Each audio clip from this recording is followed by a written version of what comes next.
Hi friends, welcome to Vismaya Kudal. இன்னைக்கு வந்து ஒரு சூப்பர் வீடியோவோட தான் நான் வந்திருக்கேன். ஏன்னா நிறைய பேருக்கு வந்து பாத்தீங்கன்னா பனிக்காலத்தை விட வெய்ய காலத்துல அதிகமா வந்து முடி வந்து கொட்டும். காரணம் ரெண்டு ரீசன் தான் மேக்ஸிமம் இருக்க முடியும். ஒன்னு வந்து பாத்தீங்கன்னா பாடி ஹீட். இன்னொன்று தலையில் அழுக்கு சேர்றது. என்னதான் நம்ம வீக்லி ட்வைஸ் வந்து ஹேர் வாஷ் பண்ணாலுமே அந்த அழுக்கு வந்து அப்படியே தலையிலேயே இருந்து பொடுகா மாறி நம்மளோட அந்த வேர்க்கால்லாம் லூஸ் ஆகி முடி எல்லாமே வந்து கொட்டும். அது ரெண்டுத்துக்கும் ஒரு சூப்பரான எண்ணெய் இதுதான். எத்தனையோ ஹேர் ஆயில் வந்தாலுமே சரி, ஸோ இந்த பொருளை தான் வந்து சேர்ப்பாங்க.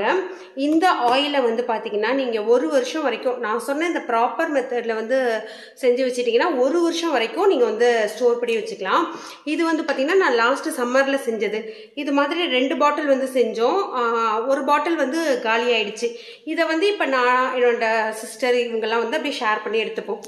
ஸோ உங்களுக்கு மேலேருந்து பார்த்தீங்கன்னா தெரியும், ஃபுல்லுமே நான் கவர் பண்ணி கொண்டு வந்திருக்கேன்.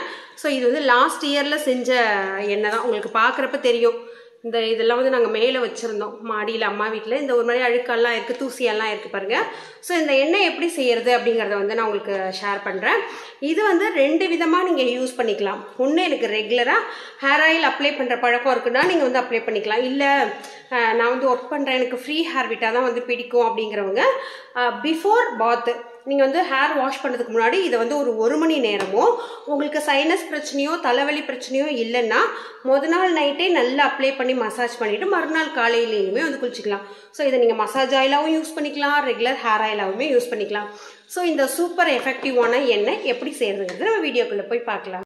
ஃப்ரெண்ட்ஸ், ஃபஸ்ட்டு செம்பருத்தி இலை இல்லைன்னா செம்பருத்தி பூ, இதில் இருக்கிற அந்த குழக்குழப்பு வந்து ஹேருக்கு நல்ல ஒரு ஷைனிங் கொடுக்கும், ஹேரில் ஸ்பிளிட்டன்ஸ் வராமல் பார்த்துக்கும். அதனால இந்த எண்ணெயில் சேர்க்குறோம். அடுத்தது வந்து மருதாணி இலை. கிரே ஹேர் ப்ராப்ளம் இருக்குது அப்படின்னாக்கா அது நாள் ஆக ஆக இதுவும் நம்ம சேர்க்க போகிற இன்னொரு பொருளும் கம்மி பண்ணும். கருவேப்பிலை நல்ல ஒரு அயன் கண்டென்ட் இருக்கிற ஒரு பொருள், அதுவுமே அந்த ஹேர் ஆயிலில் வந்து நம்ம எடுத்துக்கிறோம். ஸோ ஆம்லாவில் வந்து விட்டமின் சி நிறைய இருக்கிறதுனால நல்ல ஹெல்த்தியான ஹேர் க்ரோத்துக்கும் டேண்ட்ரஃப் வராமல் இருக்கிறதுக்கும் இது வந்து சப்போர்ட் பண்ணும்.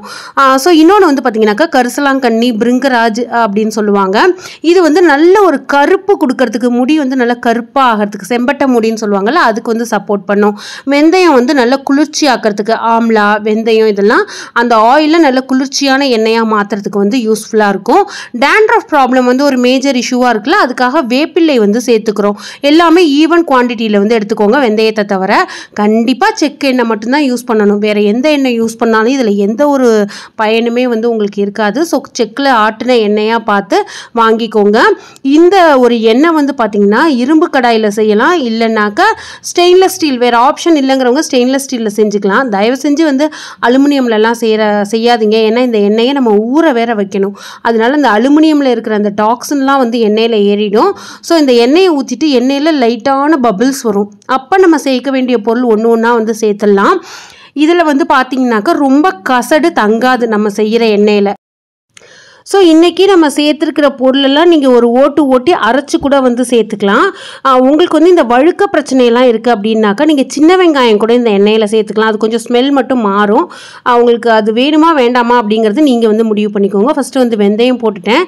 நெல்லிக்காய் வந்து இந்த மாதிரி அதாவது வந்து புது நெல்லிக்காவாக இருந்தாலும் போட்டுக்கலாம். இல்லை எனக்கு நெல்லிக்காயெல்லாம் கிடைக்காது அப்படிங்கிறப்ப நாட்டு மருந்து கடையில் காஞ்ச நெல்லிக்காய் கிடைக்கும், அதையுமே வந்து நீங்கள் சேர்த்துக்கலாம். கருவேப்பிள்ளையை மேலே போட்டுடுறேன். ஸோ நெல்லிக்காய் மட்டும்தான் எப்படி செஞ்சாலுமே அதோட தன்மை மாறாத ஒரு பொருள். அது ஊறுகாவாக போட்டாலும் அதில் இருக்கிற பெனிஃபிட்ஸ் இருக்கும். நம்ம வந்து ஜாம் மாதிரி ரெடி பண்ணாலுமே அதில் வந்து இருக்கும். ஹனி ஊறுகாய் அப்படின்னு சொல்லுவாங்க, தேன் நெல்லிக்காய், அதுலேயுமே அதோட பெனிஃபிட்ஸ் வந்து மாறவே மாறாத ஒரு அற்புதமான பொருள். அதை டெய்லி நீங்கள் ஃபுட்டில் எடுத்துக்கிட்டிங்கனாலுமே உங்களுக்கு வந்து ஹேர் க்ரோத் ரொம்ப சூப்பராக இருக்கும். ஸோ இது எல்லாமே வந்து அப்படியே வந்து ஓரளவுக்கு கலர் மாறுற அளவுக்கு வந்து கொதிக்கணும்.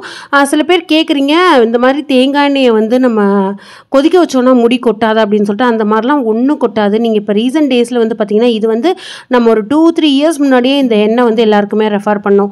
பட் இப்போ வந்து பார்த்தீங்கன்னா நிறைய பேர் இந்த பிஸ்னஸாக பண்ணுறவங்க எல்லாமே இப்படி தான் வந்து கொதிக்க வச்சு தான் பண்ணுறாங்க. அதனால் எந்த சைடு எஃபெக்ட்ஸும் கிடையாது. லாஸ்ட்டாக வேணால் உங்களுக்கு வாசம் பிடிக்கல அப்படின்னாக்கா நீங்கள் வந்து கற்பூர வந்து சேர்த்துக்கலாம். அதை வந்து சேர்த்து அப்படியே விட்டுடலாம். இன்னும் கொஞ்சம் குளிர்ச்சிக்கு இன்னும் கூட ஒரு அரை கைப்பிடி வெட்டிவேர் இருந்ததுன்னா வெட்டிவேர் இந்த எண்ணெயில் சேர்த்துக்கலாம். ஸ்டவ்வை வந்து ஆஃப் பண்ணிட்டேன். இது 24 மணி நேரமும் மினிமம் ஒரு 15 மணி நேரம் அப்படியே இருக்கட்டும், மூடி போட்டு வச்சுடுங்க.